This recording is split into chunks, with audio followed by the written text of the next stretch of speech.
မဲမင်္ဂလာပါ iTech Education ကကြိုဆိုပါတယ်ဒီချေကတော့ iTech Education ကဒေါက်တာရေနာပဲဖြစ်ပါတယ်ဒီနေ့မှာတော့ဒီချေက programming language တွေမှာသိကိုသိရမယ် translation တွေအကြောင်းကိုပြောပြပေးမှာဖြစ်ပါတယ် Okay အဲ့တော့ဒီချေတို့translator interpreter compiler အကြောင်းကိုမပြောခင်ဒီချေတို့ဘာအကြောင်းပြောမလဲဆိုတော့ programming language ဆိုတာဘာလဲဆိုတာကိုအရင်ဆုံးပြောပြချင်ပါတယ်အဲ့တော့ basic အနေနဲ့ programming language တွေဒါသင်နေတဲ့ချေတို့ programming language ဆိုတာဘာလဲဆိုတာကိုမသိတဲ့သူတွေအများကြီးပဲဒါကြောင့်မို့လို့အခြေခံအနေနဲ့ programming language ဆိုတာဘာလဲဆိုတဲ့အကြောင်းကိုအရင်မျှဝေပေးချင်ပါတယ်အဲ့တော့အခုဒီချေတို့ကလူသားတွေပေါ့လေဥပမာချေတို့နမူနာပြောမယ်ဆိုရင်ချေတို့လူသားတွေကအချင်းချင်းcommunicate လုပ်ကြတယ်အချင်းချင်းဆက်သွယ်ကြတယ်ဆိုရင်ကျတို့လူတစ်ယောက်နဲ့တစ်ယောက်ဆက်သွယ်တယ်ဆိုရင်တော့မှစဉ်းစားကြည့်ဗမာအချင်းချင်းဆက်သွယ်တယ်ဆိုရင်သူလည်းဗမာစကားပြောတယ်ကိုလည်းဗမာစကားပြောတယ်ဒါကြောင့်မို့လို့သူပြောတဲ့ဗမာစကားကိုကိုကနားလေတယ်ကိုပြောတဲ့ဗမာစကားကို तू ကနားလေတယ်ဒါဆိုရင်ကျတို့ communication လုပ်ဖို့အတွက်အဓိကအချက်က तू ပြောတာကိုကိုနားလေဖို့ကိုပြောတာကို तू နားလေဖို့ကဒါဟာ communication ရဲ့အဓိကအချက်အဲ့တော့မြန်မာချင်းချင်းမှာပဲကျတို့ရှမ်းရှိရဲ့ဥမာဘာချပါမွန်ရှိရဲ့ထားပါတော့လေအဲ့တော့ရှမ်းစကားကိုကျတို့နားလေခြင်းမှာနားလေတယ်မွန်စကားကိုနားလေခြင်းမှာနားလေဒီလိုပဲကျတို့ဥမာဂျပန်နေထိုင်းနေထားပါတော့အင်္ဂလိပ်တွေနဲ့ကျတို့ communicate လုပ်ကြတယ်အဲ့တော့ तू ကဂျပန်စာပြောတယ် तू ကအင်္ဂလိပ်စာပြောတယ်ဒီကျတို့ကဗမာစာပြောတယ်ဆိုရင်တယောက်ကပြောတဲ့ language ကိုတယောက်ကနားမလည်နိုင်ဘူးအဲ့တော့ဂျားထဲမှာဘာလို့လဲဆိုတော့ဥမာကျတို့ကနားလေအောင်လို့ကတ်တက်ပြီးပြောရင်ပေါ့လေနားလေအောင်လို့ဂျပန်စာစကားသင်မှာပေါ့နားလေအောင်လို့အင်္ဂလိပ်စာစကားသင်မှာပေါ့အဲ့လိုဆိုရင်တော့ရတာပေါ့လေဒါပေမဲ့အဲ့လိုမျိုးဂျပန်စာစကားသင်မယ်အင်္ဂလိပ်စာစကားသင်မယ်ဆိုတဲ့ဟာမရောက်ခင်နားလေဖို့အတွက်ကျတို့ဘာလို့လဲဆိုတော့ဂျားမှာ interpreter လိုပါတယ်ဂျားမှာကျတို့ရဲ့တယောက်ပြောတဲ့ဟာကိုတယောက်ကိုဟောမလဲရှင်းပြပေးဖို့ပေါ့တယောက်ကို translate လုပ်ပေးဖို့အတွက်ဂျားထဲမှာ interpreter လိုအပ်ပါတယ်ဟုတ်ပြီနော်တယောက်ကပြောတဲ့ language ကိုတယောက်ကနားလည်အောင်ဂျားကနေပြီးတော့ရှင်းပြပေးဖို့ဂျားကနေပြီးတော့ translate လုပ်ဖို့အတွက် interpreter လိုပါတယ်အဲ့လိုပါပဲ programming language တွေပါလေကျတို့မှာကျတို့ computer ကြီးကနားလေတာဘာလဲဆိုတော့0110ဆိုတဲ့ machine code ပဲနားလေတာကျတို့ကရေးလိုက်စာကအင်္ဂလိပ်စာနဲ့အင်္ဂလိပ်စာနဲ့ဆိုင်တဲ့ဟိုပေါ့ programming တွေပေါ့လေ programming code တွေကိုရေးလိုက်တာကျတို့ရေးလိုက်တဲ့ programming code တွေကအင်္ဂလိပ်စာနဲ့ရေးထားတာပေါ့လေအင်္ဂလိပ်စာတွေ number တွေထားတော့ symbol တွေသုံးပြီးတော့ရေးထားတာပေါ့အဲ့ဟာကိုကျတို့ရဲ့ computer ကြီးကနားမလည်ဘူးဒါကြောင့်မို့လို့ကွန်ပျူတာကနားလည်တဲ့ machine code အဖြစ်ပြောင်းလဲပေးဖို့လိုအပ်ပါတယ်ဟုတ်ပြီနော်အဲ့တော့ဒီချေတို့ရဲ့ program ကဘာရေးလိုက်တာလဲဆိုတော့ချေတို့ program တွေကနေပြီးတော့ကွန်ပျူတာကိုဘယ်အလုပ်ကိုလုပ်ဟိဘယ်အချိန်မှာဘာကိုလုပ်ဟိဘယ်နှချိန်ထိလုပ်ဟိဆိုတဲ့ဟာမျိုးပေါ့လေကျတို့က program ကနေပြီးတော့ကွန်ပျူတာကိုအလုပ်တွေခိုင်းလိုက်တယ်အဲ့အလုပ်တွေခိုင်းတာကိုကျတို့ခိုင်းလိုက်တဲ့ program ကနေတစ်ဆင့်ကျတို့ရေးပြီးတော့ခိုင်းလိုက်တဲ့အလုပ်တွေကိုကျတို့ရဲ့စက်ကနေနားလည်ဖို့အတွက်လိုအပ်ပါတယ်ဟုတ်ပြီနော်နားလည်ဖို့အတွက်ခြေတို့ရေးလိုက်တာကဘာလဲဆိုတော့ high level programming language နဲ့ရေးလိုက်တာအဲ့ဒါကိုခြေတို့ရဲ့ computer ကြီးကနားလည်ပြီးဖို့အတွက်ခြေတို့ဂျားထဲမှာ translate လုပ်ပေးဖို့လိုအပ်ပါတယ်ဟုတ်ပြီအဲ့တော့ computer ကိုပြောမယ်ဆိုရင်ခြေတို့ computer programming language တွေကြောင့်ဆက်ပြောမယ်ဆိုရင် programming language တွေမှာဘာရှိလဲဆိုတော့ခြေတို့ high level programming language ရှိတယ် low level programming language ရှိတယ်ခုနကခြေတို့ computer ကနားလည်တယ် machine code ဖြစ်တယ် machine language ဆိုပြီးတော့ရှိပါတယ် high level programming language ဆိုတာဘာလဲဆိုတော့ခြေတို့လူသားတွေနားလည်တဲ့အင်္ဂလိပ်စာတွေတနည်းအားဖြင့် symbol တွေကိုအသုံးပြုပြီးတော့ရေးထားတဲ့ programming language ကိုခြေတို့ကhigh level programming language လို့ခေါ်ပါတယ်ဥပမာဆိုရင်ခြေတို့ကြည့်ရအောင်ဒီမှာဆိုရင် x plus y ပေါ့ဒါဆိုရင် result ထဲကို x plus y ကိုထည့်တယ်ပေါ့ဒါဆိုရင်အားလုံးသိတယ်ဟုတ်လားအဲ့တော့ result ဆိုတဲ့ variable တွေကိုx ဆိုတဲ့ variable လေးနဲ့ y ဆိုတဲ့ variable လေးနဲ့ပေါင်းပြီးတော့ result ဆိုတဲ့ variable တွေကိုထည့်တယ်ဆိုတာခြေတို့သိတယ်ဟုတ်ပြီနော်ဒါဟာဘာလဲဆိုတော့ high level programming language အဲ့တော့ထားတဲ့ variable name တွေကလည်းခြေတို့ English စာ word လေးတွေထားတယ်ပြီးရင် symbol လေးတွေကလည်း plus တို့ equal တို့ဒါလေးတွေကခြေတို့ programming ကိုနားလည်ရင်ခြေတို့သုံးလို့ရတဲ့ဟာပေါ့အဲ့တော့ဒါမျိုးကိုခြေတို့ကဘာလဲဆိုတော့ခြေတို့ programming မှာရေးတဲ့ code တွေကို high level programming language လို့ခေါ်ပါတယ်များသောအားဖြင့်သူတို့က English စာword တွေနဲ့စုပြီးတော့ရေးထားတဲ့အင်္ဂလိပ်စာ word တွေကိုအသုံးပြုပြီးတော့ရေးထားတဲ့ language တွေဖြစ်လို့ high level programming language သူတို့ကတော့ဘာတွေလဲဆိုတော့ကျွန်တော်အားလုံးသိပါတယ် Java တို့ဟုတ်တယ်မလား Java တို့ Python တို့ဒါမျိုးကကျွန်တော်PHP တို့ဒါတွေကကျွန်တော် high level programming language ဖြစ်ပါတယ်နောက်တစ်ခု low level programming language ဆိုတာကသူကကွန်ပျူတာရဲ့ hardware နဲ့ပို့ပြီးတော့နီးစပ်မှုရှိပြီးတော့ခြေတို့ရဲ့ hardware ကိုပို့ပြီးတော့ထိန်းချုပ်နိုင်ပါတယ်အဓိကကတော့ဘာလဲဆိုတော့သူက machine code တွေအဲ့တော့ low level ပေါ့ဒါကတော့ဒီချက်ကဒီမှာရေးလိုက်မယ် high level programming language ဆိုပြီးတော့ရှိလိုက်တယ်ဟုတ်ပြီနောက်တစ်ခုကဘာလဲဆိုတော့ low level ပါ low level programming language low level programming language low level programming language ဆိုတာခုနကတော့ချက်ပြောရရင် high level programming language ဆိုတာအင်္ဂလိပ်စာစကားလုံးတွေလူသားတွေနားလည်တဲ့ sample တွေကိုအဓိကအထားပြီးတော့အဓိကအသုံးပြုပြီးတော့ရေးထားတဲ့ programming language ကိုချက်တို့က high level programming language လို့ခေါ်တယ် low level programming language low level programming language ဆိုတာ तू ကကွန်ပျူတာ hardware နဲ့ပို့ပြီးတော့နှီးစပ်မှုရှိပြီးတော့ hardware ကိုပို့ပြီးတော့ထိန်းချုပ်နိုင်တယ်သူ့မှာရေးထားတဲ့ language တွေကလေချက်တို့ရဲ့စက်ကနားလည်တဲ့ machine code တွေလည်းဖြစ်နိုင်တယ်လို့မျိုး assembly language လို့လည်းဖြစ်နိုင်ပါတယ်ဟုတ်ပြီနော် assembly language မျိုးလည်းဖြစ်နိုင်ပါတယ်အဲ့တော့ machine code ဆိုတော့ဘာပါမှာလဲ0110လိုမျိုးတွေပေါ့ဟုတ်ပြီနော်ဒါတွေကိုခြေတို့ကနားလေလားဆိုတော့ machine code တွေကိုနားမလဲဘူးဘာပဲနားလေလဲစက်ကပဲနားလေတယ်ဟုတ်ပြီနော်အဲ့တော့စက်ကနားလေတဲ့ပုံစံကိုပဲ Rocket programming language မှာသုံးတဲ့ဟာမျိုးလည်းရှိတယ်မျိုး assembly language မှာဆိုရင်ဒီခြေတို့ခုနကတော့ဆိုရင်အမ x နဲ့ y နဲ့ကိုပေါင်းပြီးတော့ reset ထဲကိုထည့်တယ်ပေါ့အဲ့တော့ assembly language မှာဆိုရင်ဒီ code ကိုပဲခြေတို့ဘယ်လိုရေးလဲဆိုတော့ခြေတို့ assembly မှာပေါ့လေဥမာload ဆိုပြီးတော့ load ဆိုပြီးတော့ x ကို load တယ်ပြီးသွားရင်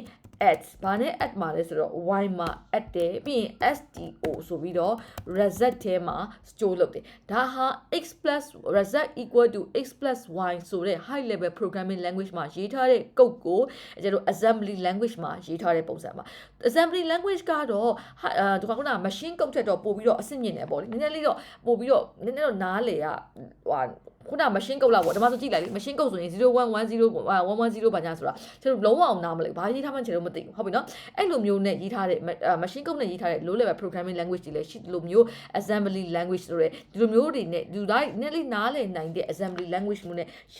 ရေးထားတဲ့ကျတော့ assembly language လိုမျိုး low level programming language တွေလည်းရှိပါတယ်ဟုတ်ပြီနော်အဲ့တော့ programming language တွေမှာရှိတယ်ဆိုတော့ high level programming language ဆိုတာလည်းသိသွားပြီ low level programming language ဆိုတာလည်းသိသွားပြီအဲ့တော့ high level နဲ့ရေးထားတဲ့ high level programming language နဲ့ရေးထားတဲ့ program တွေကိုကျတို့ရဲ့ကွန်ပျူတာကနားလည်လားဆိုတော့နားမလည်ပါဘူးအဲ့တော့နားမလည်တော့ဘာလုပ်ရမလဲနားလည်အောင်လုပ်ရမှာပေါ့ဂျားထဲမှာကျတို့ခုနကလို translator interpreter လိုအပ်ပါတယ်ဂျားတွေကနေပြီးတော့ဘာလုပ်ရမလဲ translation လုပ်ပေးရမယ်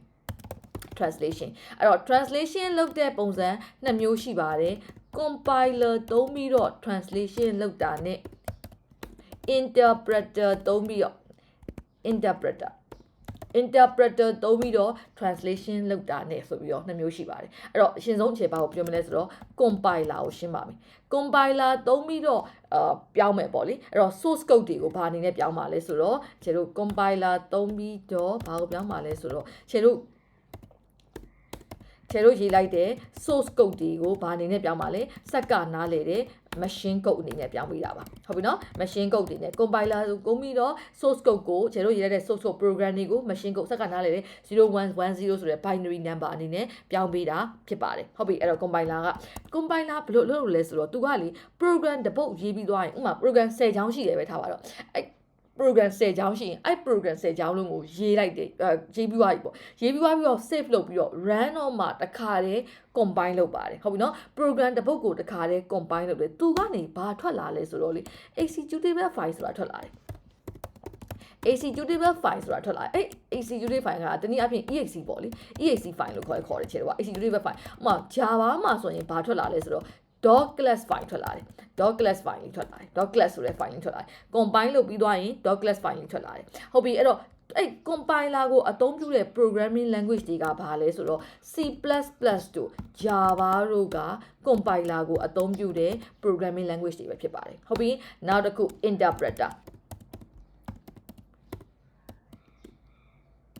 interpreter က ER နဲ့ပေါင်းတယ် interpreter ဟုတ်ပြီနော် interpreter ကကျတော့ခုနက compiler က program ကြီးတစ်ပုတ်လုံးကိုရေးပြီးခါမှာrun တော့မှပဲတခါတည်း combine လုပ်တယ်တခါတည်းပဲ executable file ထုတ်ပေးတယ် interpreter ကကျတော့လေသူက source code ကို line by line interpret လုပ်ပေးတာဒီ interpret လုပ်တယ်ဆိုတာ line by line machine code ဖြစ်ပြောင်းပေးတာပေါ့ခုနကလိုမျိုး program ကြီးတစ်ပုတ်လုံးကိုတစ်ပုတ်လုံးပြီးမှတစ်ပုတ်လုံးကို combine လုပ်တာမဟုတ်ဘဲနဲ့ line by line ကျတို့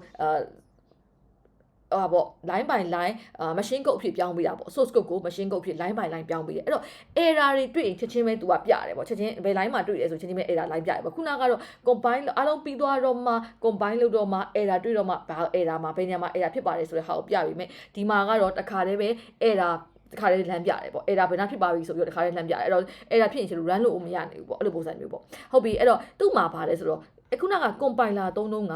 exe file တနည်းအားဖြင့် executable file ထွက်လာပါတယ် Java မှာဆိုရင် .class file လေးထွက်လာပါတယ်ဒါပေမဲ့ interpreter သုံးတဲ့ programming language တွေကဘာတွေလဲဆိုတော့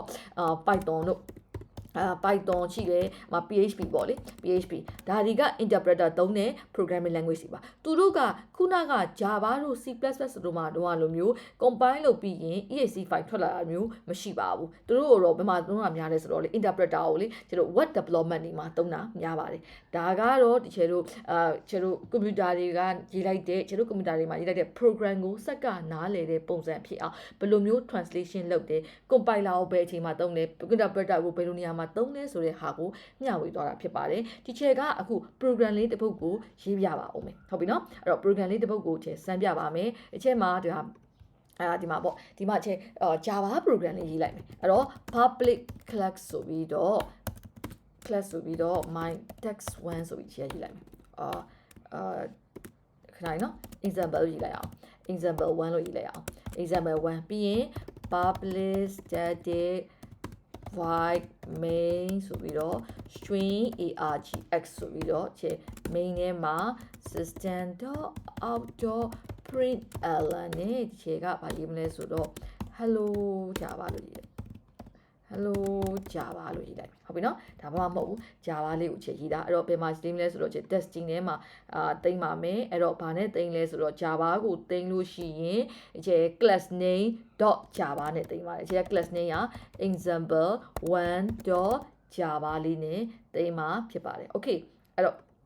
Java file လေးရေးလိုက်အဲ့တော့ Java file လေးကို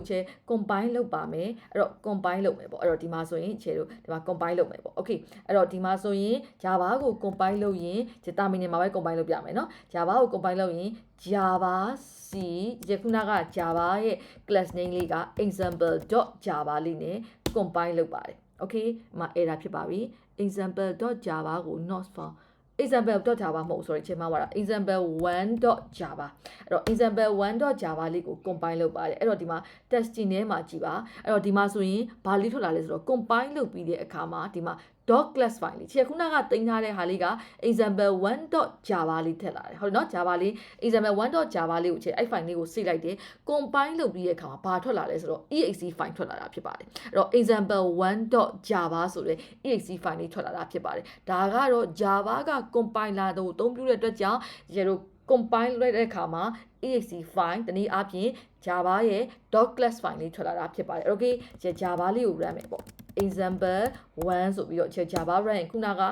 system.out.println မှာထုတ်ထားတဲ့ hello java ဆိုတာလေးပေါ်မှာဖြစ်ပါတယ်ဟုတ်ပြီဒီနေရာမှာPython program လေးတစ်ပုဒ်ကိုရေးပါအောင်မယ် Python ပေါ့အဲ့တော့ဒီထဲမှာဘာမှမရေးထားဘူး print ဆိုပြီးတော့ရေးလိုက်မယ် print လေးပဲသုံးလိုက်မယ်ပေါ့အဲ့တော့ hello python လို့ရေးလိုက်မယ်နော်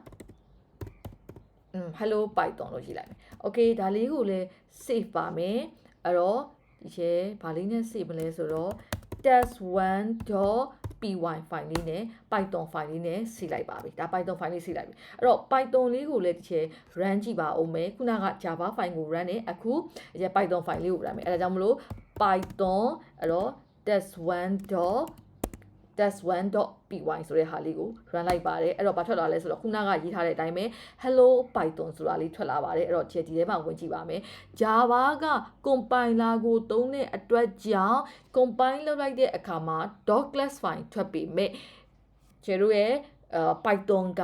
interpreter ကိုသုံးတဲ့အတွက်ကြောင့်သူက line by line ပဲ interpret လုပ်သွားတဲ့အတွက်ကြောင့်သူ့မှာ exe file ထွက်ထားခြင်းမရှိပါဘူးဒါကတော့ဒီcompiler နဲ့ interpreter နဲ့ဘယ်လိုမျိုးကွာခြားလဲဆိုတဲ့ဟာကိုရှင်းပြသွားတာဖြစ်ပါတယ်အားလုံးပဲနားလည်မယ်ထင်ပါတယ်เนาะဟုတ်ပါပြီရှင်အားလုံးကိုကျေးဇူးတင်ပါတယ်